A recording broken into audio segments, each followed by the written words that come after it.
Everyone rejected the paralyzed, wealthy CEO until she fell for his soul, and everyone was jealous.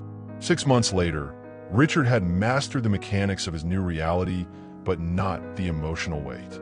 He'd traded his corner office for a home office, his power lunches for protein shakes, his commanding presence for pitying glances. The man who once controlled million-dollar deals couldn't control his own bladder. Have you ever had everything you thought was permanent disappear in one moment? Hi viewers, kindly tell us where you're watching from and what time it is. Warm welcome to the family. Enjoy the story. The billionaire CEO who once owned Manhattan now couldn't even own his own legs. Richard Cole sat in his custom wheelchair, staring at the rain streaking down his Hampton mansion windows, watching his empire crumble one stock point at a time. But the woman kneeling beside his wheelchair wasn't there for his money. Attorney Danielle Brooks from Atlanta had driven 12 hours through the night, not to save his company, but to tell him the secret that would change everything he thought he knew about second chances.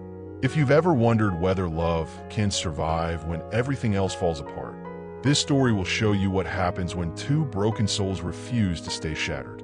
Have you ever lost everything you thought defined you, only to discover who you really were underneath?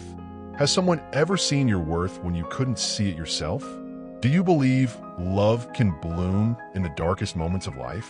Today, we're diving deep into a true love story that shook the foundations of power, race, and redemption in America. A story about a man who had to lose everything to find what truly mattered. Follow along as we reveal how a car crash in Connecticut became the beginning of the most unlikely love story you've ever heard. Now, let me take you back to where it all began, on a winter night when fate decided to rewrite the rules. The Lamborghini wrapped around the oak tree at 11:47 p.m., and with it, 42 years of untouchable power died in the twisted metal. Richard Cole had been invincible that Tuesday evening in December. The merger that would make him the youngest billionaire in New York real estate was signed, sealed, and celebrated with champagne that cost more than most people's cars. His penthouse overlooked Central Park like a kingdom, his fiancée Victoria draped across his arm like an expensive accessory. Life was perfect, controlled, predictable. Then the Connecticut snow started falling. He should have stayed in the city, should have listened to the weather reports, should have taken the helicopter instead of driving himself up the Merritt Parkway to his Hampton estate. But Richard Cole never listened to should-haves. He made his own rules, bent the world to his will, and conquered every obstacle money could buy his way around. The tree had other plans. When he woke up 3 days later in Greenwich Hospital, the first thing he noticed wasn't the tubes in his arms or the beeping machines. It was the silence where his legs should have been screaming in pain. Nothing. Just nothing. Mr. Cole, the doctor's voice seemed to come from underwater. We need to discuss your condition. Spinal cord injury. T12 vertebrae. Complete. Permanent. The words hit harder than the accident itself. Richard had built his reputation on standing tall, literally and figuratively. Now he'd spend the rest of his life looking up at a world he used to tower over. "Where's Victoria?" he asked, his voice hoarse from the breathing tube. The nurse looked uncomfortable. She left yesterday, sir. Said she'd call when you were feeling better. But Victoria never called. Neither did his business partners. The board of directors sent flowers and a letter explaining why they needed new leadership during this transitional period. Translation: they were cutting him loose before his condition affected stock prices. The hospital room smelled of antiseptic and broken dreams, machines beeping a rhythm that sounded like a countdown to irrelevance.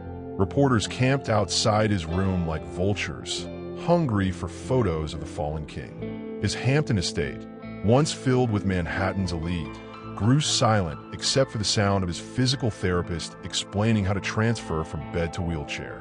6 months later, Richard had mastered the mechanics of his new reality, but not the emotional weight.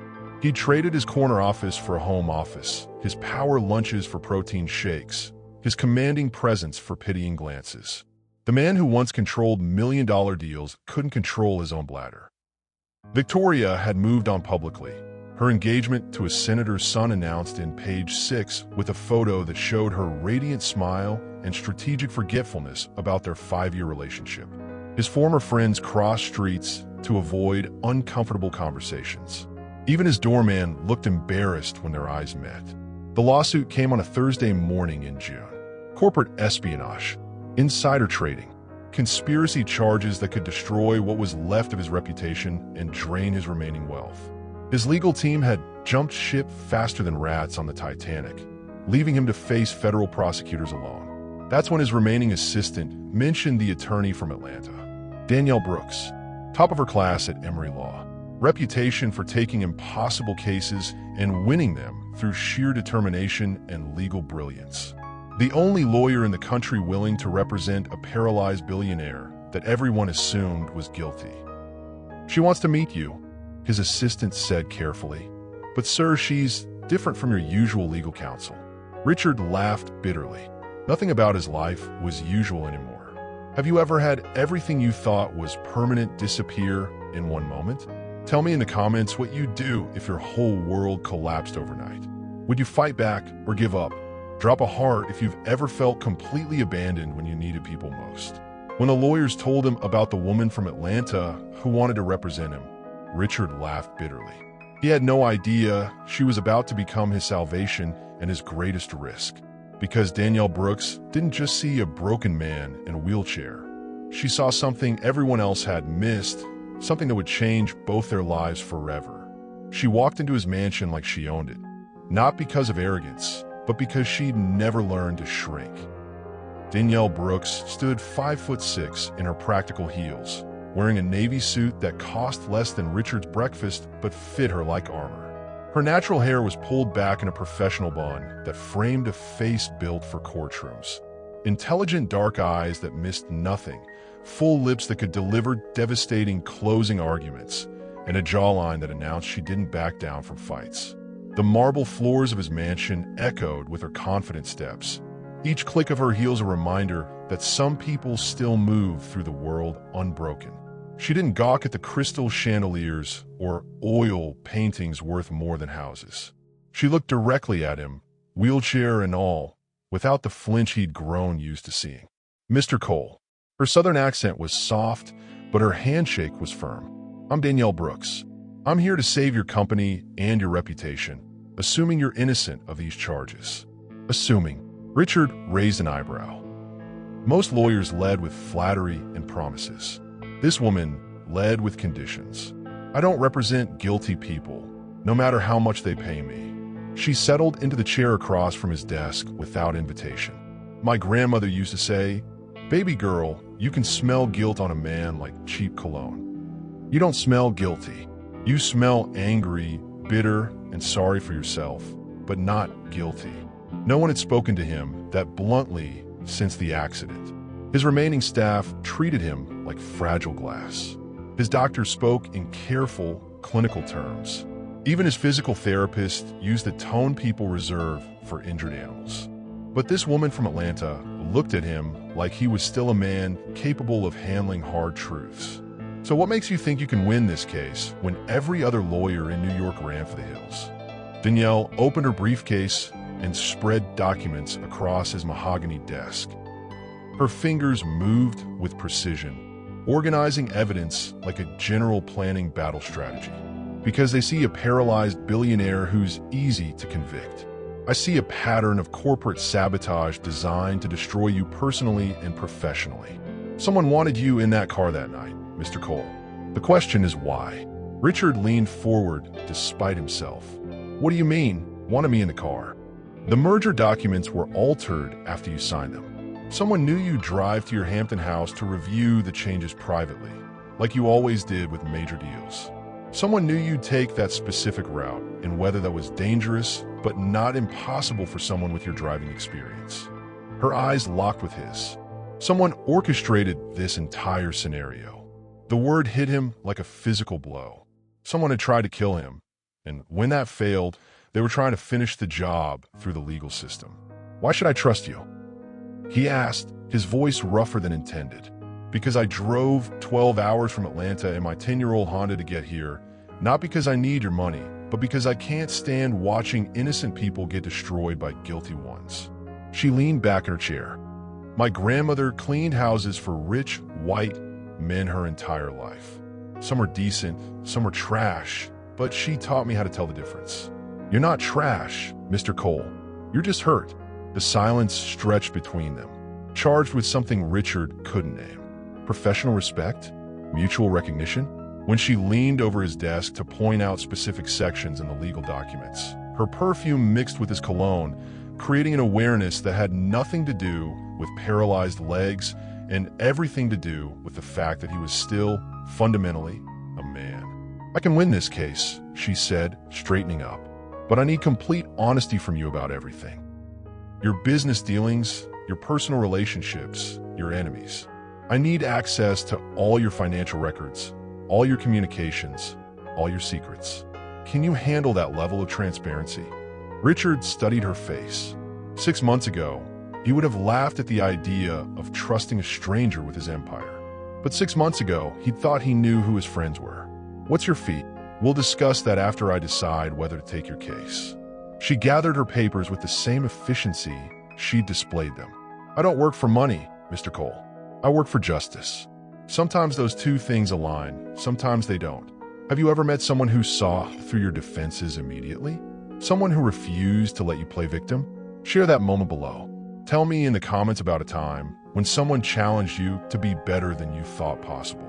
Drop a fire emoji if you've ever needed someone to believe in you when you couldn't believe in yourself. As she gathered her papers to leave, her business card slipped from the stack. When he reached for it, their fingers touched for just a second, but long enough for him to realize he'd felt something he thought the accident had killed forever. Not just attraction, but hope. As she walked toward his front door, Richard Cole made a decision that would change everything. He was going to trust a woman from Atlanta with more than just his legal defense. She called him out on his self-pity with the kind of honesty that cuts deep enough to heal. 3 weeks into their professional relationship, Danielle had transformed Richard's home office into a war room. Legal documents covered every surface. Whiteboards displayed timelines and connections, and her laptop hummed constantly as she built their defense strategy. She arrived at 8 every morning and rarely left before midnight, treating his case like a puzzle that needed solving rather than a lost cause that needed managing. "You're working too hard," Richard said one evening as she rubbed her temples over a stack of depositions. Says the man who used to sleep in his office 4 nights a week. She didn't look up from the papers. "Your assistant told me about your old schedule. That was different. I was building something. So am I." Her eyes met his across the desk. "I'm building your freedom." The library fireplace cast dancing shadows across legal documents scattered between them, creating an intimacy that had nothing to do with romance and everything to do with recognition. Two people who understood what it meant to work for something bigger than themselves, who knew that excellence required sacrifice. "Tell me about your grandmother," Richard said during one of their late-night strategy sessions. Danielle's hands stilled on her keyboard. "What? You mention her a lot. She sounds like she was important to you." For the first time since he'd known her, Danielle looked vulnerable. "Viola Brooks raised me after my parents died in a car accident when I was 7. She worked 3 jobs to keep our lights on and still made time to help me with homework every night. She died the week before I graduated law school. I am sorry." Don't be sorry. Be grateful that someone loved you enough to see your potential before you did. Her voice was soft but firm. She used to say, "Baby girl, success isn't about having money. It's about having choices. And choices come from education, not luck." Richard had never thought about success in those terms.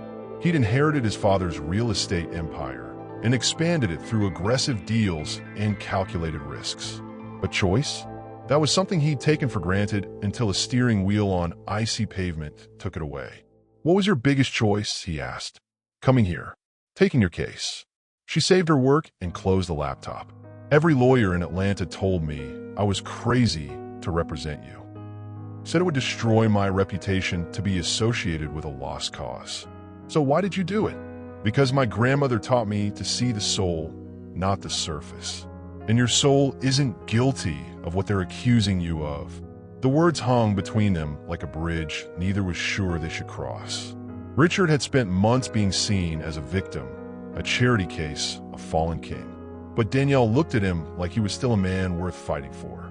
I used to be scared of everything, she continued, organizing papers into neat stacks. Scared of speaking up in class, scared of taking risks, scared of being too much or not enough. But fear is just another word for excitement without breath. So I learned to breathe deeper. And now I'm scared of different things. Her smile was soft and honest. Like losing cases I should win. Like caring too much about clients who might not deserve it. Like, she trailed off, looking at him with an expression he couldn't quite read. Like what? Like forgetting that this is supposed to be just business. The admission settled between them like a spark in dry kindling. Richard felt his chest tighten with something he hadn't experienced since before the accident. Genuine attraction mixed with respect, desire layered with admiration. Danielle, it's late. I should go. She stood quickly, gathering her belongings with practiced efficiency. But she moved too fast, knocked over her coffee mug, and reached for the papers at the same moment he did. Their hands collided over the scattered documents. Her skin was warm, soft, alive in a way that made his breath catch. She froze, looking down at where their fingers intertwined, neither pulling away nor moving closer. I should go, she repeated, but didn't move. You should, he agreed, but didn't release her hand. The grandfather clock in the corner chimed midnight, breaking the spell. Danielle pulled back, her cheeks flushed, her breathing slightly uneven. This can't happen, she said, but her voice lacked conviction. What can't happen? This, whatever this is. She gestured between them. You're my client. I have ethical obligations. I'm also a man. You're a man in a wheelchair who's been abandoned by everyone he trusted. I won't be another person who takes advantage of your vulnerability. The words stung because they were meant to protect him, but they also revealed something he hadn't considered. She was as scared of their connection as he was. When was the last time someone made you feel seen for who you really are, not what you've accomplished? Drop a heart if you know that feeling. Tell me in the comments about someone who challenged you to be better than your circumstances. Have you ever felt a connection so strong it terrified you? When she woke at dawn, curled under the blanket he'd placed over her while she slept on his office couch, she found a note tucked in her laptop case. Thank you for seeing the man, not the chair. But what she didn't know was that he'd spent all night watching her breathe, wondering if damaged goods could ever deserve something so beautiful, and wondering if she was brave enough to find out.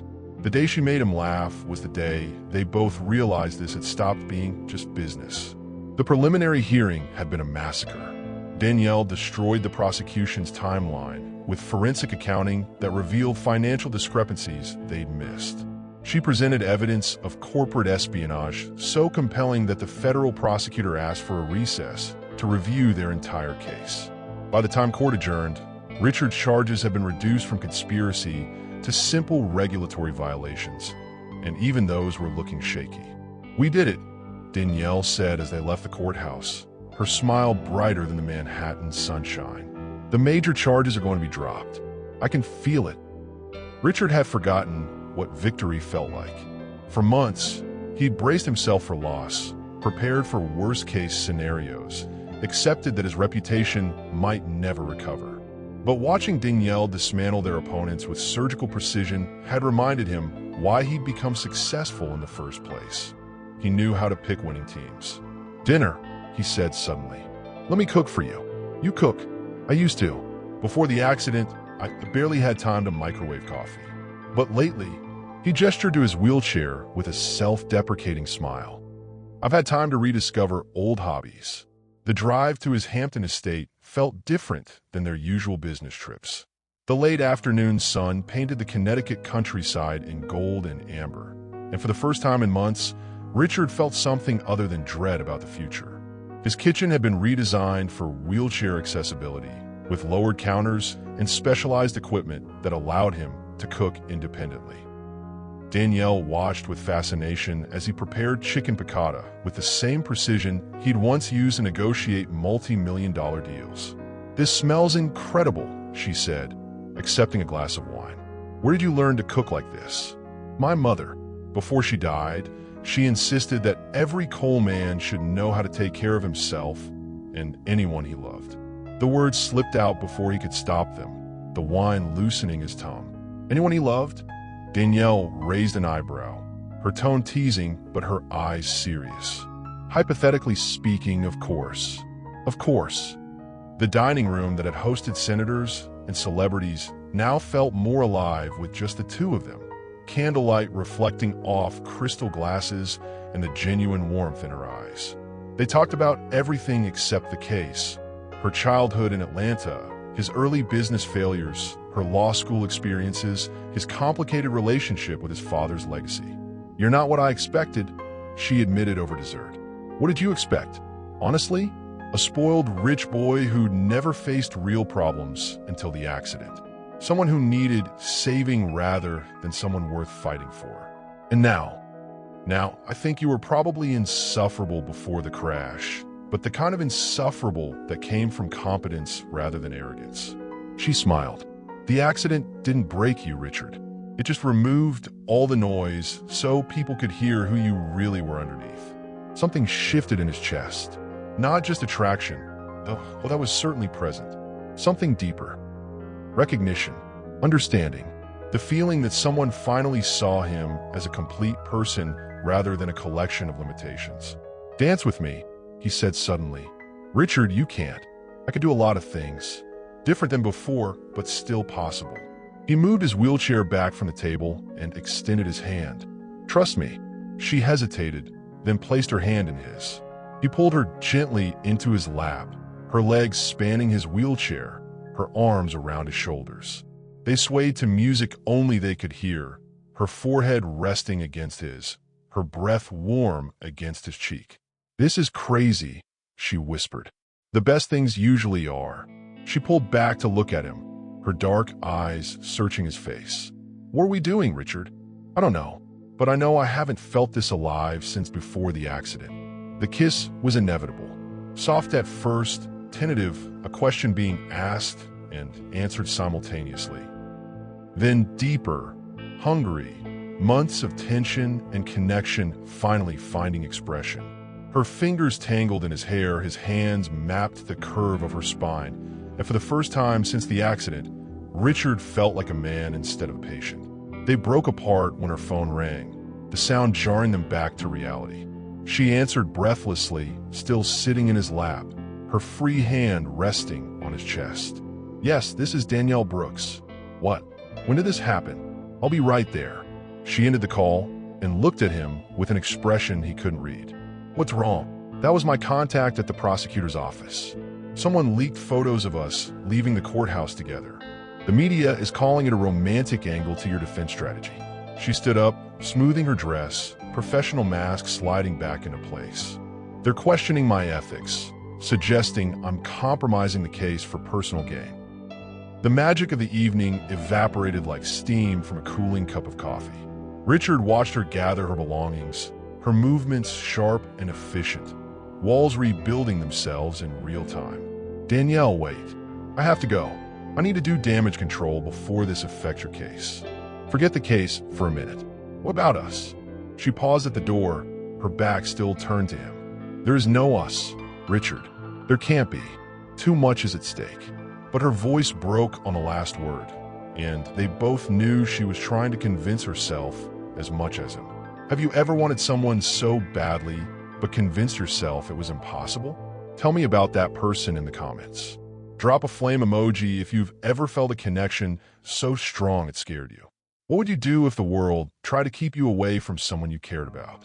The paparazzi photo hit the morning tabloids. Crippled CEO's mystery woman. But it wasn't the headline that made Danielle's blood run cold as she stared at her reflection in her hotel mirror at dawn. It was the realization that she'd broken her own cardinal rule: never fall for a client. And worse, she was starting to think Richard Cole might be worth breaking all her rules for. Some secrets protect you, others destroy you, but hers would do both at the same time. The doctor's office felt smaller than a courtroom, but more terrifying than any trial. The ultrasound image on the screen showing a future she hadn't planned for. Danielle stared at the black and white blob that would change everything, her mind racing through implications and impossibilities. Based on your last period, I'd say you're about 8 weeks along, Dr. Martinez said gently. This was unplanned, very unplanned. Danielle's voice sounded strange to her own ears. 8 weeks. That put conception right around the time she'd first met Richard, which was impossible because they hadn't been intimate until 3 nights ago. Which meant Marcus, her ex-boyfriend from Atlanta, the weekend before she'd driven to New York, when she'd been lonely and scared about taking Richard's case. One night of bad decisions and good wine, seeking comfort from someone familiar before stepping into the unknown. But the timing made everything complicated. The media was already questioning their relationship, suggesting she was romantically involved with her client for personal gain. A pregnancy would add fuel to that fire, regardless of the actual father. I need to think about this, she said, accepting the ultrasound photos with shaking hands. Of course, but don't think too long. You have options now that might not be available later. The drive back to Richard's estate felt like traveling through quicksand. Every mile brought her closer to a conversation she wasn't ready to have, decisions she wasn't prepared to make. Her phone buzzed with texts from Marcus, who'd been calling since she'd left Atlanta. He didn't know about the pregnancy, but he'd seen the tabloid photos and was demanding explanations about her billionaire boyfriend. Richard was in his office when she arrived, reviewing depositions with the focused intensity that had built his empire. He looked up when she entered, his smile fading as he read her expression. What's wrong? We need to talk. He closed the laptop and gave her his full attention. The same attention that had made her feel seen, valued, desired. The same attention that was about to be complicated by news that could destroy everything they'd built together. The media attention is getting worse, she began carefully. There are reporters camped outside my hotel, following me to court, asking questions about our relationship. Let them talk. We know the truth. Do we? The words came out sharper than intended. What is the truth, Richard? What are we doing here? He moved his wheelchair around the desk, closer to her. I thought we were falling in love. The simple honesty of his words made her chest tighten with guilt and longing in equal measure. It's not that simple. Why not? You're not married. I'm not married anymore. Thanks to Victoria's strategic abandonment. We're both adults who found something unexpected and beautiful in the middle of a professional crisis. Because you're my client. Because the world is watching. Because she stopped, the words choking in her throat. Because what? Because I'm pregnant. The silence that followed was deafening. Richard's face went through several expressions. Shock, confusion, calculation, and something that might have been hope before reality set in. Is it mine? The question she'd been dreading. The question that didn't have a simple answer. I don't know. The timing, it's complicated. Complicated how? There was someone else. Recently, before I met you. She forced herself to meet his eyes. I won't know for certain until after the baby is born and we can do DNA testing. Richard's jaw tightened. Not with anger, she realized, but with the same controlled focus he used in business negotiations. Processing information, calculating risks, determining strategy. Who is he? My ex-boyfriend from Atlanta. It was one night, Richard. A mistake. I was scared about taking your case, about leaving everything familiar, and I made a bad decision. Do you love him? No, I never did, not really. He was safe, predictable, everything you're not. Richard leaned back in his wheelchair, his hands clasped in his lap. What do you want to do? I don't know. I came here to discuss the case, not to drop a bomb that could destroy both our careers and reputations. Forget the careers. Forget the reputations. What do you want? The question was so simple, it was devastating. What did she want? For months, she'd focused on winning Richard's case, proving herself in the legal world, building her reputation. She hadn't allowed herself to want anything personal, anything selfish, anything that might compromise her professional judgment. I want to keep the baby, she said quietly. I want to finish your case and clear your name. I want to stop feeling guilty for caring about you more than I should. Then that's what we'll do. Richard, you don't understand. If this gets out, they'll say I got pregnant to trap you. to secure my financial future through a wealthy client. They'll say the baby is a strategy, not a surprise. Let them say whatever they want. We know the truth. Do we? Because I don't even know the truth anymore. She stood up, pacing to the window that overlooked his gardens. I don't know if this baby is yours or Marcus's. I don't know if what I feel for you is real or just proximity and adrenaline. I don't know if you care about me or just need someone to make you feel whole again after the accident. I know, Richard said quietly. She turned to face him. You know what? I know that I've never felt more like myself than I do when I'm with you. I know that you see me as a man, not a victim. I know that whether this baby is mine biologically or not, I want to be part of its life because it's part of you. The words hit her like a physical blow, not because they were unwelcome, but because they were everything she'd hoped to hear and everything she was afraid to trust. The media will destroy us, she whispered. Then we'll rebuild, together. Her phone rang before she could respond, the sound cutting through the emotional tension like a blade. She glanced at the screen and felt her blood turn to ice. Unknown number, she said. Don't answer it. But something made her accept the call. A voice she didn't recognize, electronically altered, spoke words that made her sink into the nearest chair. We know about the baby. Drop the case, or we'll make sure everyone knows exactly how you got pregnant and when. Richard Cole isn't the only one with enemies. Counselor, some secrets are worth killing for. Have you ever had to choose between protecting someone you love and being honest with them? What did you do? Tell me in the comments about a time when keeping a secret felt like the only way to keep someone safe. Drop a heart if you've ever been caught between two impossible choices. When she finally told him about the threatening phone call, his face went white, not from shock about the baby, but because of what he was about to confess about his accident that night 6 months ago. The crash hadn't been random weather and bad luck. Someone had been trying to kill him, and now they were coming for her too. The accident wasn't random. It was the moment his old life tried to kill him before his new one could begin. Richard's hands shook as he reached for the crystal tumbler on his desk. 3 fingers of bourbon disappeared in one swallow, but the burn in his throat couldn't match the fire in his chest. Danielle sat across from him, her pregnancy glow somehow, making her even more beautiful, even as confusion clouded her dark eyes. You asked for the truth, he said, setting down the glass with deliberate care. About that night, about why I was driving through a blizzard on the Merritt Parkway at midnight like some kind of madman. She leaned forward, her legal instincts sharp despite the emotional chaos between them. Richard, whatever it is, I was being blackmailed. The words hit the room like a physical blow. Corporate espionage, government contracts, things that would make our current lawsuit look like a parking ticket. They wanted me to throw a defense contract to a competitor, and when I refused, he gestured at his legs with bitter irony. They arranged for a permanent solution. Rain hammered the mansion windows like nature, demanding entry while inside, 2 people stripped away the last of their pretenses in the safety of truth. The library fireplace cast shadows that danced across legal documents scattered between them, creating an intimacy that had nothing to do with romance and everything to do with recognition. The meeting was supposed to be at the Four Seasons in Manhattan. Richard continued, his voice gaining strength. But they changed it last minute, so they'd only talk at some dive bar in Connecticut.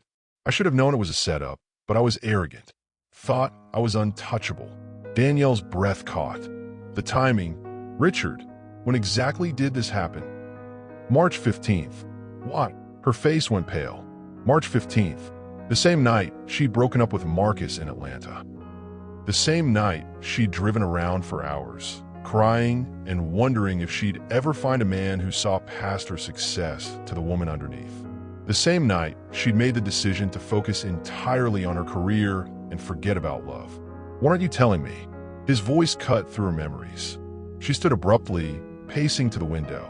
Outside, storm clouds gathered like omens. The baby, Richard. The timing of my pregnancy. It aligns perfectly with when we first met. With when you hired me. He went very still. What are you saying? I'm saying that every time I've tried to calculate conception dates, they keep coming back to impossible timing. To moments that shouldn't have been possible between us. She turned to face him, tears streaming down her cheeks. But what if they weren't impossible? What if we were connected before we ever knew each other's names? The room fell silent except for the storm outside and the quiet hum of medical equipment that had become the soundtrack to his new life. Richard reached for his wheelchair controls, moving closer to where she stood. "Danielle, there's something else." His voice dropped to almost a whisper. The crash wasn't just about the blackmail. Victoria knew. She'd been feeding them information about my schedule, my security, my movements. The woman I was going to marry was working with the people trying to destroy me. The betrayal hit her like a physical blow, not just because of what it meant for him, but because of what it revealed about the forces working against him now. That's why she showed up at the hospital that first day, not to say goodbye, but to make sure the job was finished. And when I survived, he reached for her hand, pulling her closer. When I not only survived, but started fighting back with you beside me, they realized they'd created something more dangerous than what they'd tried to destroy. She sank into the chair beside his wheelchair, her mind racing through legal implications and personal revelations in equal measure. The pregnancy threats, the media attacks, the board trying to oust you, it's all connected. Every bit of it. His thumb traced across her knuckles. But here's what they didn't count on. Here's what I didn't count on. He lifted her hand to his lips, pressing a soft kiss to her palm. They tried to end my old life to protect their secrets. Instead, they forced me to find my real life. With you. The confession hung between them, heavy with possibility and terror. Outside, lightning split the sky, illuminating the truth neither had wanted to face. They weren't just fighting a legal battle or dealing with an unexpected pregnancy. They were caught in a war that had started before they'd met, and their love had become both the weapon and the target. "Richard," her voice was barely audible. "What if the baby isn't just unexpected? What if someone wanted us to get pregnant? What if they'd been manipulating us from the beginning?" His face went white, not from shock about the baby, but because of what he was about to confess about his accident that night 6 months ago. About the woman he'd seen in the other car just before impact. The woman who'd looked exactly like Danielle, but couldn't have been her because she was in Atlanta that night. Wasn't she? They thought love would be their strength, until the world decided to use it as their weakness. The courthouse steps swarmed with reporters and protesters, cameras flashing like lightning, while voices screamed questions that sounded more like accusations. Danielle gripped Richard's hand as a security team formed a protective barrier around his wheelchair, but there was no protection from the hatred in the crowd. "How does it feel to be a gold digger?" someone shouted. "Did you get pregnant to trap him? What's it like sleeping with damaged goods?" Each word hit like a physical blow, but Danielle kept her head high, her grandmother's voice echoing in her memory. "Baby girl, they can break your body, but they can only break your spirit if you hand it to them." The coordinated media attack had begun 3 days ago with a leaked photo of them leaving her doctor's appointment. By morning, every tabloid in the country had run some version of the same story. Crippled CEO's baby mama drama. The racist backlash on social media had been swift and vicious, turning their love story into a political battlefield. Inside the courthouse, their legal team huddled around conference tables covered with cease and desist orders, defamation suits, and threats from Richard's board of directors. The hostile takeover attempt had been launched under cover of the scandal, corporate vultures circling while their CEO dealt with personal attacks. "They're hitting us on every front," Danielle's associate counsel reported. "Professional ethics complaints filed in 3 states, questioning your relationship with a client.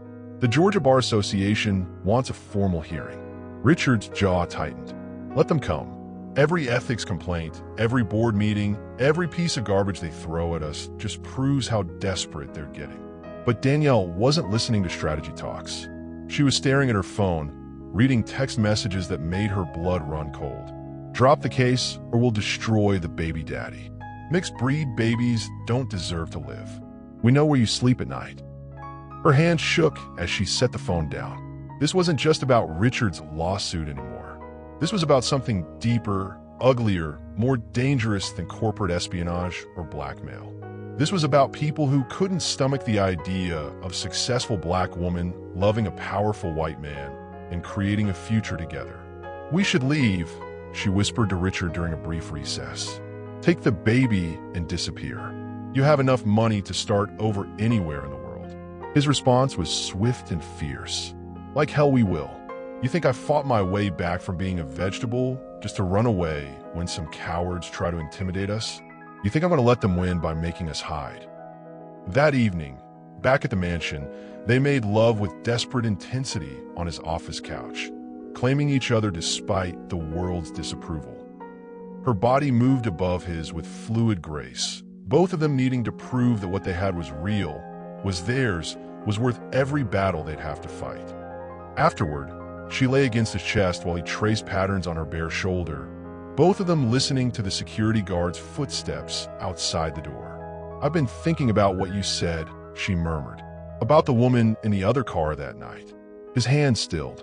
"Danielle, I was in Atlanta that night. I have credit card receipts, phone records, witnesses." But she lifted her head to look at him. "I also have a twin sister I've never told you about." The room went dead silent. "Her name is Diana. We were separated when we were 3 after our parents died. Different foster families, different cities, different lives. I've been looking for her for 15 years. Tears began falling down her cheeks. What if she's the one who's been watching us? What if she's working with them? Before Richard could respond, his phone buzzed with a text that made his heart stop. "We know about the sister. Drop everything or we'll arrange a family reunion none of you will survive." The next morning brought fresh hell. Paparazzi had surrounded the mansion overnight, and protesters lined the street with signs reading "race traitor" and "disability fetish." But worse than the public hatred was the private betrayal. Richard's own brother had called a press conference to distance the family from Richard's poor choices. Danielle sat in his office, reviewing death threats with the same clinical precision she used for legal briefs, but her hands trembled as she sorted them into piles. Credible, possible, and psychological warfare. "There's something else," she said quietly. "The threats aren't just random hate mail. Someone with inside knowledge of our security procedures, our medical appointments, our private conversations, is feeding information to these people." Richard's face hardened. "Someone in our inner circle. Someone we trust." She looked up from the threatening letters, her eyes blazing with determination. "But here's what they don't understand about us. They think they can break us by taking everything away. They don't realize we've already lost everything once and built it back stronger."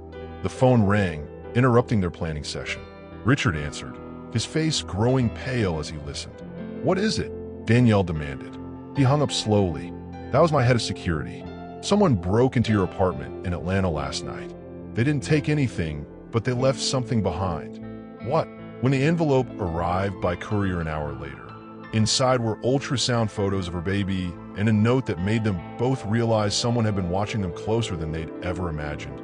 Daddy's little secret won't stay secret much longer. Diana. She'd spent her life fighting battles in courtrooms, but this time she was fighting for more than justice. The war room of Richard's penthouse office looked like a battlefield of documents and determination. 2 people refusing to be defeated by forces that underestimated their combined strength. Legal briefs covered every surface. Computer screens glowed with financial records and security footage, and 3 different phone lines rang constantly with updates from investigators across the country. Danielle stood before a wall-mounted whiteboard, marking connections between shell companies, corrupt board members, and a sister she'd never known existed. Her pregnancy was showing now, a slight curve that made her look fierce rather than vulnerable as she wielded a red marker like a weapon. "Diana Rose Washington," she said, tapping the photo they'd finally obtained. "My identical twin, separated from me at age 3.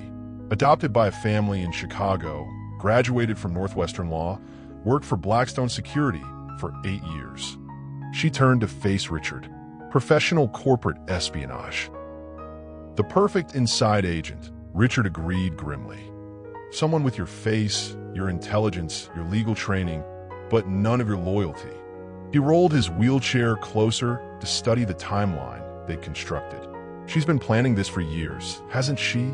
Finding me, learning my weaknesses, positioning herself to destroy everything I'd built. But she didn't count on us falling in love. Danielle's voice carried steel underneath the southern softness. She thought I'd be just another attorney you'd use and discard. She didn't realize I'd become the mother of her child. The phone rang. Richard's head of security had news that changed everything. "We found her," he reported. "Diana Washington has been living under 3 different identities, all connected to companies that have been shorting your stock. She's made millions betting against your recovery." Danielle felt the baby kick as if responding to her surge of anger. "She's not just trying to destroy us. She's profiting from it. There's more. The accident scene investigation you requested? We found evidence of a second vehicle that night. Paint transfers on the guardrail match a car registered to one of her aliases." Richard's hands clenched into fists. "She tried to kill me, and when that didn't work, she decided to use me to finish the job from the inside." Danielle moved to her laptop, fingers flying across the keyboard. "But here's what dear sister doesn't know about me. I've spent my entire career fighting people who underestimate me because of how I look, where I come from, or who I choose to love." She pulled up financial records that made Richard's eyebrows rise. "While she's been betting against you, I've been quietly buying up shares through a dozen different investment firms. As of this morning, I own 11% of your company." "Danielle, I'm not done." Her voice carried the authority of a woman who'd never learned to back down. "I've also been building a case against Blackstone Security, Diana's former employer, and every shell company connected to your board members who've been trying to oust you. Federal racketeering charges, securities fraud, attempted murder." She turned to face him, and the fire in her eyes made his breath catch. "They wanted to play games with our lives. Let's show them what happens when they mess with people who fight back." The counterattack was swift and merciless. Federal agents raided Blackstone Security's offices while Danielle's legal team filed simultaneous lawsuits in 4 states. Richard used his connections with clean board members to expose the corruption from within, and suddenly the media narrative began shifting. Power couple fights back against corporate conspiracy. CEO and attorney expose murder plot. Love story becomes legal thriller. That evening, they celebrated their first major victory in his office, where he pulled her onto his lap and kissed her with the desperate hunger of a man who'd almost lost everything. The stress of battle had made them both wild for each other, needing to claim and be claimed, to prove they were alive and fighting and stronger together than anyone who opposed them. Later, as she straightened her clothes and he adjusted his tie, she caught sight of herself in the mirror. Her hair was mussed, her lips swollen from his kisses, her hand resting protectively on her growing belly. She looked like a woman who'd been thoroughly loved and was ready for war. "There's something else," she said, turning back to him. "I know how to find Diana." Richard waited. "She's been watching us, learning our patterns, our security procedures. But identical twins share more than faces. We share psychological patterns, instincts, the way we think." Danielle's smile was sharp as a blade.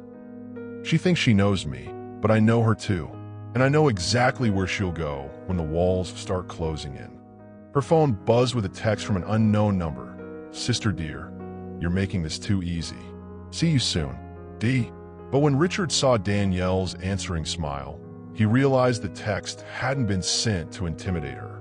It had been sent because Diana was getting desperate, making mistakes, finally revealing herself. When someone tries to destroy what you've built, do you fight back or protect what matters most? Danielle asked, echoing the question that had started this whole war. Richard's answer was immediate. "You fight back so hard they regret ever trying." The witness who could clear Richard's name and destroy their enemies had agreed to testify, but only if Danielle would give up something she'd never imagined sacrificing. The meeting was set for tomorrow, and both of them knew it would change everything.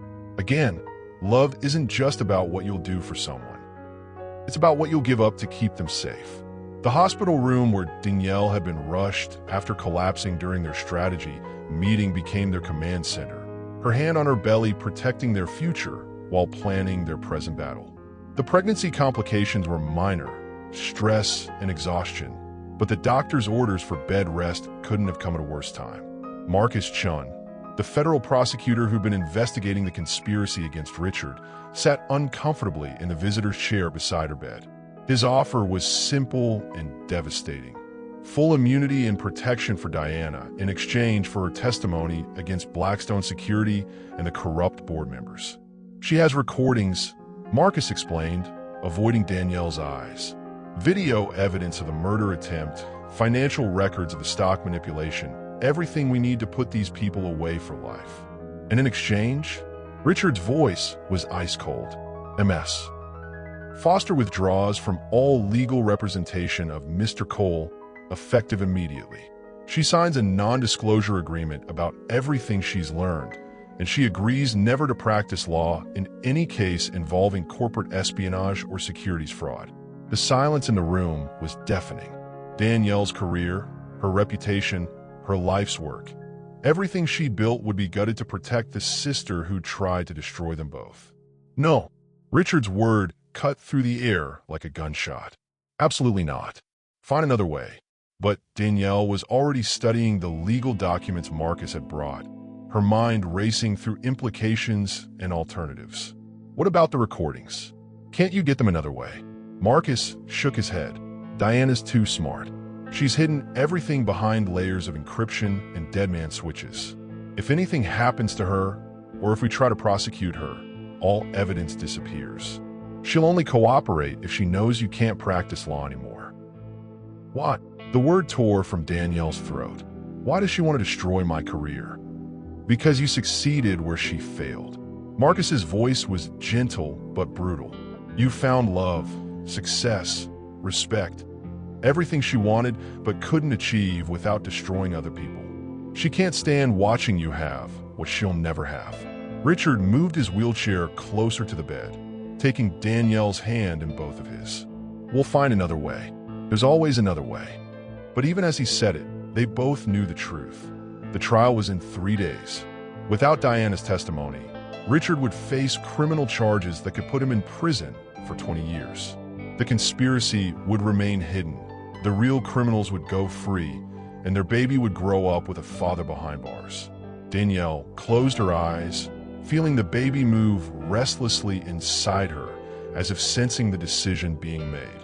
When she opened them again, her voice was steady. No. Both men stared at her. I said no. She struggled to sit up straighter in the hospital bed. I won't give up my career, and I won't let my sister blackmail the federal government. There's a third option you're not seeing. Richard's face showed admiration mixed with terror. Danielle, what are you thinking? I'm thinking that Diana has one weakness she doesn't even know about. Danielle turned to Marcus. She wants to watch me suffer. She wants to see me lose everything I've worked for. But what she really wants is to face me. Sister to sister. That's too dangerous, Richard protested.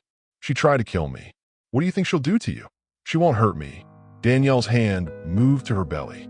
Because I'm carrying the only thing that matters to her more than revenge. Marcus leaned forward. What are you talking about? The baby. She's not just my twin. We shared a womb once. This child carries her DNA too, in a way. She's been watching us, following us, obsessing over us because she wants what we have. She wants family. The room fell silent as the implications sank in. You want to meet with her, Richard said. It wasn't a question. I want to offer her something better than revenge. I want to offer her a chance to be part of our family instead of destroying it. Danielle looked between the two men. But it has to be on my terms, in a place where I control the situation. And if she refuses? Danielle's smile was sharp as her grandmother's razor. Then she'll find out what happens when a pregnant Southern woman gets really pissed off. I didn't claw my way out of poverty and through law school to let my evil twin destroy my family. The plan they devised was risky, complex, and required perfect timing. Diana would be invited to a private meeting at the mansion, thinking she was coming to watch Danielle surrender her career. Instead, she'd face federal agents, recorded confessions, and a sister who'd spent 9 months learning to be as ruthless as the woman who'd tried to destroy her life. Are you sure about this? Richard asked as they finalized the details. Danielle felt the baby kick strongly, as if approving of the plan. I'm sure. But Richard, there's something you should know. The experimental treatment your doctors mentioned, the one that might restore full mobility to your legs. The stress of all this is affecting your recovery timeline. His face went pale. What are you saying? I'm saying that tomorrow, when we face Diana, we need to be prepared for any outcome, including the possibility that you might walk into that room under your own power for the first time since the accident. The morning of the confrontation arrived gray and cold, but as Richard woke up in the pre-dawn darkness, he felt something he hadn't felt in 9 months: sensation in his legs. Not movement yet, but the tingling promise of it. Love had given him a reason to fight gravity itself. Miracles don't always look like walking on water. Sometimes they look like walking into a courtroom when everyone said you never would again. The federal courthouse erupted as Richard walked through the doors, each step a declaration that some things are stronger than twisted metal and broken bones. The assembled crowd of reporters, protesters, and curiosity seekers fell silent as he moved slowly but steadily down the marble corridor, one hand gripping a walking cane, the other holding Danielle's arm. Behind them, his wheelchair sat empty like a shed skin. "Ladies and gentlemen," the bailiff announced as they entered the packed courtroom. "The people versus Blackstone Security Enterprises." Richard's recovery had accelerated overnight, as if his body had been waiting for this moment to prove that determination could override medical limitations. The experimental treatment had worked, but it was love that had given him the strength to stand when it mattered most. Diana sat at the defendant's table, her face a perfect mirror of Danielle's, except for the hardness around her eyes. When she saw her sister enter the courtroom, pregnant and glowing with victory, her composed mask slipped for just a moment. "Hello, sister," Danielle said quietly as she passed the defendant's table. Diana's response was barely audible. "You should have taken the deal." The prosecution's case unfolded like a masterpiece of legal strategy. Marcus Chun presented evidence of the conspiracy with surgical precision. Recordings of Diana coordinating the murder attempt, financial records showing the stock manipulation, testimony from Richard's own security team about the sabotage attempts. But the most devastating moment came when Danielle stood to address the court. She'd been granted special permission to speak as both victim and counsel, her pregnancy clearly visible beneath her tailored suit. "Your Honor," she began, her voice carrying the strength of generations of Southern women who'd faced down worse odds. "This case isn't just about corporate espionage or attempted murder. It's about what happens when jealousy tries to destroy love, when hatred tries to corrupt justice, and when family tries to tear down what family should build up." She turned to look directly at Diana. "My sister and I were separated as children through no fault of our own. We survived foster care, poverty, and every obstacle that life threw at us. We both became lawyers. We both learned to fight for what we believed in. But somewhere along the way, she decided that her pain gave her the right to inflict pain on others." Diana's lawyer objected, but the judge allowed Danielle to continue. "The defense will try to convince you that my sister was a victim of circumstances, that she was manipulated by more powerful forces. Don't believe it. Diana Washington is one of the most intelligent, capable, dangerous people you'll ever encounter. Every move she made was calculated. Every betrayal was chosen. Every moment of destruction was planned." The courtroom was dead silent as Danielle's words hit their mark. But here's what she didn't plan for. She didn't plan for love to make us stronger instead of weaker. She didn't plan for Richard Cole to refuse to stay broken. She didn't plan for me to fight harder for our family than she fought to destroy it. Richard watched from a gallery, his legs still shaky but supporting him, as the woman he loved destroyed their enemies with nothing but truth and fierce determination. The jury deliberated for less than 2 hours. Guilty on all counts. The courthouse steps afterward were a circus of celebration and vindication. The media narrative had shifted completely. Power couple defeats corporate conspiracy. Love conquers all in federal court. CEO walks again on day of legal victory. But Richard and Danielle barely noticed the crowds.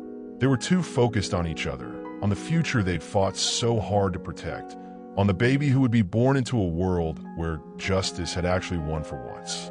That night, at the Four Seasons penthouse suite Richard had booked for their celebration, they made love with the desperate passion of people who'd almost lost everything. The city lights sparkled below them as she moved above him, both of them crying with relief and joy and the overwhelming gratitude of survivors. "I have something to tell you," she whispered as they lay tangled in silk sheets afterward. Richard's hand stilled on her bare shoulder. After everything they'd been through, those words still had the power to terrify him. "The baby," she continued, "I felt the first contraction during your closing statement." His eyes went wide. "Danielle, our child decided to arrive on the same day we reclaimed our lives."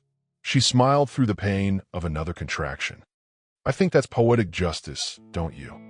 The rush to the hospital was a blur of sirens and medical teams and security guards trying to keep the paparazzi at bay. But in the delivery room, surrounded by the chaos of new life entering the world, everything else faded away.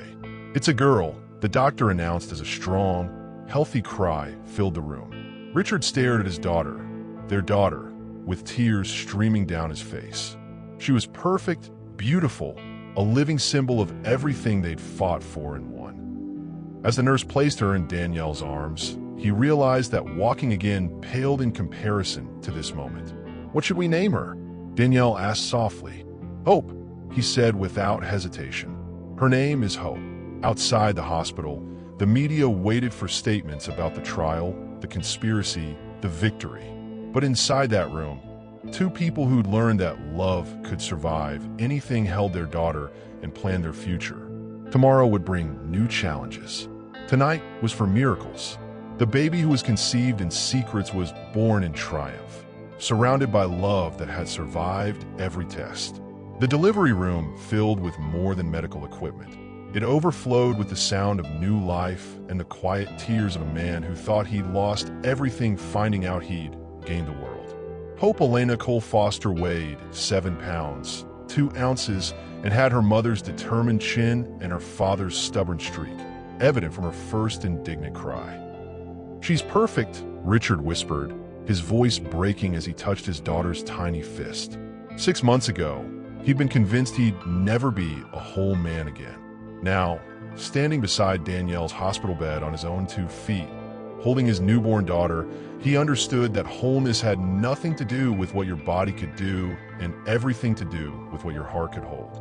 The media circus outside the hospital had reached fever pitch. "Miracle baby born on Victory Day," the headline screamed. "Power couple's happy ending." The public that had once condemned their relationship now celebrated their triumph. Fickle as always, but useful in their support.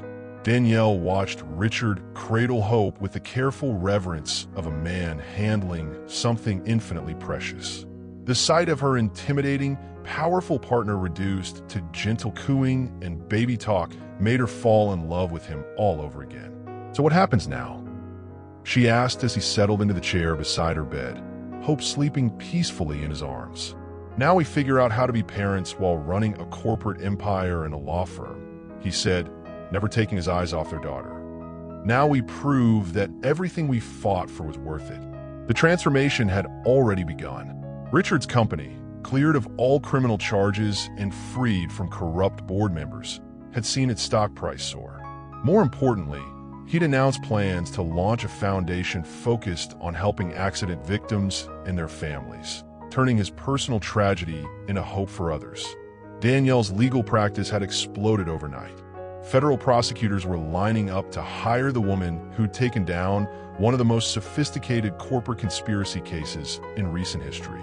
Law schools wanted her as a guest lecturer. Publishers were offering book deals for her story.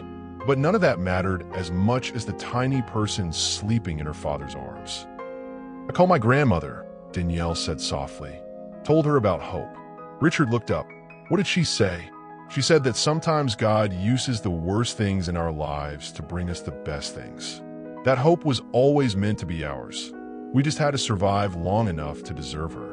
The door opened quietly, and Richard's head of security slipped in with the update they'd been expecting. "Diana's sentencing is scheduled for next month. 25 to life, no possibility of parole." The federal prosecutor says she's not showing any remorse. Richard felt a surge of protective rage, but when he looked down at Hope's peaceful face, the anger transformed into something else: pity. Diana would spend the rest of her life in prison while he got to watch his daughter grow up, teach her to ride bikes and solve problems and stand up for what she believed in. Justice had been served, but more than that, love had won. Over the following months, their new life took shape with surprising grace. The mansion that had once felt like a mausoleum became filled with baby laughter and the controlled chaos of new parenthood. Richard worked from home most days, conducting board meetings from his office while Hope napped in a crib beside his desk. Danielle returned to work after 12 weeks, but on her own terms. She opened her own firm, Foster & Associates, specializing in corporate law and victims' rights. Her first client was Richard's Foundation. Her second was a group of whistleblowers exposing corruption in the pharmaceutical industry.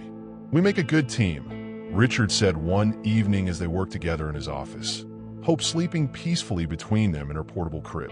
Legal documents and corporate reports covered the desk, but they'd learned to navigate parenthood and power with equal skill.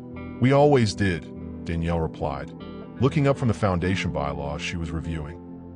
"We just didn't know it at first." The anniversary of Richard's accident came and went with quiet acknowledgement. He'd marked the date by taking his first fully unassisted walk around the mansion's grounds, Hope strapped to his chest in her carrier. The physical therapy was ongoing, but his mobility improved daily, driven by his desire to chase his daughter around the playground someday.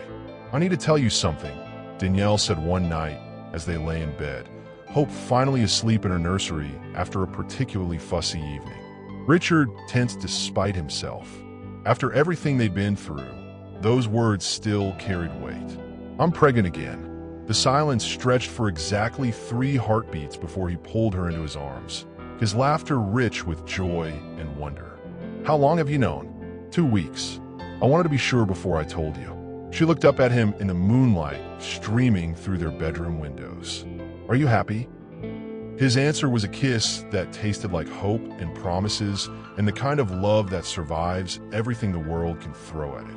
6 months later, when mysterious envelope arrived with no return address, Hope was crawling and babbling, and her second pregnancy was showing beautifully. Inside the envelope was something that would shake their perfect world. Proof that Richard's accident wasn't the end of the conspiracy. It was just the beginning. But that's a story for another day. Tonight was for family, for love, for the quiet satisfaction of people who'd fought for their happiness and won. Just when they thought they'd won, the real enemy stepped out of the shadows to collect a debt they didn't know they owed. The nursery that should have been their sanctuary now needed security cameras and bodyguards, innocents protected by the harsh realities of power and jealousy. Hope, now 8 months old and crawling everywhere with determined curiosity, had no idea that the men in suits watching from the hallway were there to keep her safe from people who saw her as leverage. Richard stared at the contents of the mysterious envelope spread across his office desk. Photographs of him from before the accident, detailed financial records going back 20 years, and a single typed note that made his blood run cold. The accident was just the opening move. "Time to pay what you really owe." "The board." "This doesn't make sense," Danielle said, studying the documents while bouncing Hope on her lap. Her second pregnancy was showing now, making her look fierce and protective rather than vulnerable. Diana and Blackstone are in prison. The corrupt board members were removed. Who is the board? Their head of security, a former FBI agent named Sarah Mills, had been investigating the envelope's origins for 3 days with disturbing results. The paper trail leads to a consortium of defense contractors, pharmaceutical companies, and international investment firms. They've been manipulating stock prices and government contracts for decades. Richard's jaw tightened. "And I was what competition?" "You were a threat they couldn't buy or intimidate," Sarah explained. "Your company's clean government contracts, your refusal to play their games, your influence with honest politicians.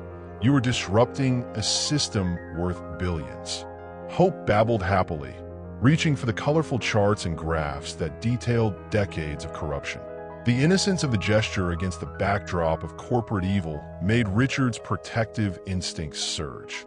So Diana wasn't the mastermind, Danielle realized. She was just another weapon they used. A weapon that failed, Richard said grimly. And now they're escalating. The phone rang with news that confirmed their worst fears. 3 attempts to breach the mansion's security had been detected overnight. Each probe had been more sophisticated than the last, suggesting professional military or intelligence training. They're testing our defenses, Sarah reported. Looking for weaknesses. Danielle instinctively pulled Hope closer. What do they want? The answer came in another envelope delivered by courier that afternoon. This time a message was crystal clear. Dissolve the foundation. Transfer all assets to the Meridian Trust. Retire from public life. You have 72 hours to comply, or we'll take what matters most. Attached was a photograph of Hope crawling in the mansion's garden, taken from outside the security perimeter. The war room transformed overnight. Federal agents, private security, and corporate lawyers worked around the clock to identify and neutralize the new threat. But Richard and Danielle quickly discovered they were fighting shadows. The Meridian Trust existed in a maze of shell companies and international holdings that would take years to untangle. We don't have years, Richard said, studying surveillance photos of suspected operatives watching their property. We have hours. Danielle was nursing Hope in the secure communications room when she had the breakthrough. The timing, she said suddenly. Look at when each threat escalated. Right after major Foundation announcements. Richard pulled up the timeline. She was right. Every time they'd helped expose corruption or aided whistleblowers, the pressure from this shadow organization had increased. They're not trying to destroy us for revenge, Danielle continued. They're trying to shut down the Foundation because we're getting too close to something big. Sarah burst into the room with urgent news. We intercepted communications about a kidnapping attempt scheduled for tonight. They're planning to take Hope during the scheduled security shift change. The room erupted in controlled chaos. Evacuation plans activated, backup security deployed, safe house protocols implemented. But Richard had a different idea. No, he said firmly. We're not running anymore. We're ending this. Richard, they threatened our daughter. And that's exactly why we fight. His voice carried the authority of a man who'd already lost everything once and refused to do it again. Hope deserves to grow up in a world where good people don't have to hide from evil ones. The plan they devised was risky beyond measure. Instead of evacuating, they would use Hope as bait, under layers of security and federal protection, to draw the real enemy into the open. The nursery would become a trap, with Richard and Danielle as the visible targets, while an army of agents waited in the shadows. Are you insane? Sarah demanded. You want to use your baby daughter as bait? I want to end this so she never has to be bait again, Danielle replied with steel in her voice. I won't spend the rest of our lives looking over our shoulders. That evening, as they prepared for what might be their final battle, they made love with desperate tenderness in their bedroom, while Hope slept peacefully in her crib nearby. Both of them needed to memorize this moment. The weight of her in his arms, the taste of her kisses, the sound of their daughter's gentle breathing. If something happens to me, Richard began. Nothing will happen, Danielle cut him off. We're going to win this because we have something they don't understand. We have love worth fighting for. The attack came at 3 a.m., coordinated and professional. But when the kidnapping attempt failed spectacularly, met by federal agents and private security working in perfect synchronization, the message was clear. If they couldn't destroy Richard through business or scandal, they'd take what mattered most. Hell hath no fury like a mother whose child has been threatened, especially when that mother knows how to destroy you legally. The federal courthouse became Danielle's battlefield, where justice wore her grandmother's face and spoke with a southern accent that could cut through corruption like a blade through silk. 3 days after the failed kidnapping attempt, she stood before a packed courtroom carrying her second child and wielding evidence that would bring down a criminal enterprise decades in the making. Your Honor, she began, her voice carrying the authority of a woman who'd stared down death threats to protect her family. The defendants before you today represent more than corporate corruption. They represent a cancer that has been eating away at American democracy for 20 years. The arrests have been swift and coordinated. Federal agents had rounded up 17 conspirators in 6 states, all connected to the Meridian Trust and its web of illegal activities. Richard sat in the gallery, hope on his lap, watching the woman he loved systematically destroy the people who tried to destroy their family. The evidence will show that this organization has been responsible for election interference, defense contract fraud, pharmaceutical price manipulation, and multiple assassination attempts on American citizens who threatened their profits. She turned to face the defendant's table, where men in expensive suits sat with the stunned expressions of people who'd never expected to be held accountable. They thought they were untouchable because they operated in shadows, because they bought politicians and judges, because they convinced themselves that money made them immune to justice. Her voice rose with righteous anger. They were wrong. The prosecution's case unfolded like a masterclass in legal warfare. Documents seized from the mansion raids, recorded conversations from the surveillance operation, financial records spanning 2 decades. All presented with surgical precision by a prosecutor who'd made this fight personal. But the most devastating testimony came from an unexpected source, Diana. Richard's twin-in-law had agreed to testify from federal prison, her cooperation secured by a promise to protect her from retaliation. When she took the stand, shackled and wearing prison orange, the resemblance to Danielle was still striking. But where Danielle radiated strength and purpose, Diana looked broken. "They recruited me in law school," she admitted quietly. "Promised me everything I'd ever wanted if I could get close to Richard Cole and destroy him from the inside. I was supposed to seduce him, marry him, then orchestrate his downfall. But that's not what happened," the prosecutor prompted. "No. By the time I realized he was already in love with my sister, it was too late. They'd invested too much in the plan to let me quit. So they ordered me to use Danielle instead." Richard felt Danielle's hand squeeze his shoulder as Diana's testimony revealed the full scope of the conspiracy. The accident, the lawsuit, even their meeting, it had all been orchestrated to put Danielle in position to betray him when the time came. "But she wouldn't do it," Diana continued, her voice barely audible. "Even when they threatened her career, her reputation, her safety, she chose love over money. She chose him over everything they offered her." The courtroom was silent as the implications sank in. Danielle had unknowingly been recruited as a weapon against Richard, but love had transformed her into his strongest defender instead. That evening, back at the mansion with its reduced but still vigilant security presence, Richard found Danielle in the nursery, rocking Hope to sleep while their unborn child kicked restlessly in her belly. "How does it feel?" he asked quietly, settling into the chair beside her. "To know I was supposed to destroy you?" She looked up with tired eyes. "Terrifying. To know I chose you instead? Like coming home." They made love that night with the desperate passion of people who'd almost lost everything again, her pregnant body above his, as they claimed each other in defiance of everyone who tried to keep them apart. The baby kicked between them as if approving of their reunion, and afterward, they lay tangled together planning their future. "The foundation is going to be bigger than we ever imagined," Richard said, tracing patterns on her bare shoulder. "Every victim of their conspiracy, every family they destroyed, every small business they crushed, they all deserve justice. And they'll get it," Danielle promised. "But first, we're going to make sure our children grow up in a world where love wins." The trial continued for 3 weeks, each day bringing new revelations about the depth of corruption they'd uncovered. Richard took the stand to describe the assassination attempt that had left him paralyzed, his voice steady despite the emotion of reliving that night.